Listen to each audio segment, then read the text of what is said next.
මෙන්න වාර්තා වූ විශේෂ පුවතක්. වැලිකඩ පොලිස් භාරයේ සිටියේදී රෝහල් ගත කර ඇති අවස්ථාවක මියගිය තරුණියගේ සිද්ධියක් සම්බන්ධයෙන් වාර්තා වන තොරතුරු කිහිපයකුයි මේ. සිද්ධියේ පසුබිම අප්‍රේල් මාස පළවන දින රාත්‍රියේ වැලිකඩ පොලිස් වසමේ නාවල ප්‍රදේශයේ නිවසකට ඇතුළු වී සිටි බවට චෝදනා ලැබූ තරුණයා අත්අඩංගුවට ගැනීමෙන් පසු කලාකාරී ලෙස හැසිරීම හේතුවෙන් පොලිස් නිලධාරීන් විසින් ඔහු රෝහල්ගත කර තිබෙනවා. එම තරුණයා රෝහලේදී මිය ගිය අතර ඔහු අත්අඩංගුවට ගැනීමෙන් පසු පොලිස් නිලධාරීන් ක්‍රියා කළ ආකාරය සහ රෝහල්ගත කිරීමෙන් පසු ඔහු මිය යාම සම්බන්ධයෙන් අපරාධ පරීක්ෂණ දෙපාර්තමේන්තුව විසින් විමර්ශනයක් ආරම්භ කර තිබෙනවා. මරණයට පත් ඇත්තේ බදුල්ල මීගහ කිවුල පහළ පදිංචි සත්සර නිමේෂ් නැමැති 26 හැවිරිදි තරුණයෙක්. පොලිසියේ පැහැදිලි කිරීම.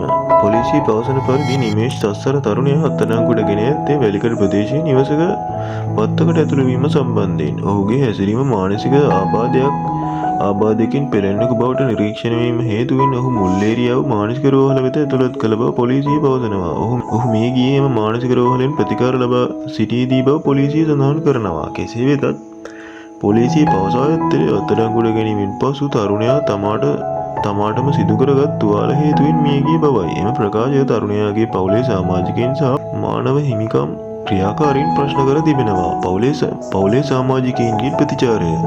අනේ මගේ රත්තරන් පුතේ, උඹට කෝටු පාරක්වත් ඉවසන්න බෑ පුතේ. මගේ පුතාගේ ඇඟේ මෙච්චර පාරවල් ඇයි ගහලා මරන්නේ නැතුව පණ තියලා පුතාව මට දුන්න නම් මගේ හුස්ම දීලා හරි රන් කඳ මම ගෙදර ගෙනිනවා යනුවෙන් නිමේෂ්ගේ මව අඬමින් ප්‍රකාශ කළා. නිමේෂ්ගේ මවට අනුව පොලිස් නිලධාරීන් ඔහුට පහර දී ඇති බව චෝදනා කරයි. නිමේෂ්ගේ මරණය සම්බන්ධයෙන් සමාජ මාධ්‍ය මෙන්ම සෙසු මාධ්‍ය පුළුල් ප්‍රචාරයක් ලබා දී තිබෙනවා. තරුණයා අත්අඩංගුවට ගැනීමෙන් පසු පොලිස් නිලධාරීන් ඔහුට පහර දීමක් සිදු කර ඇද්ද යන තහවුරු කර ගැනීම සඳහා විමර්ශන ආරම්භ කර තිබෙනවා.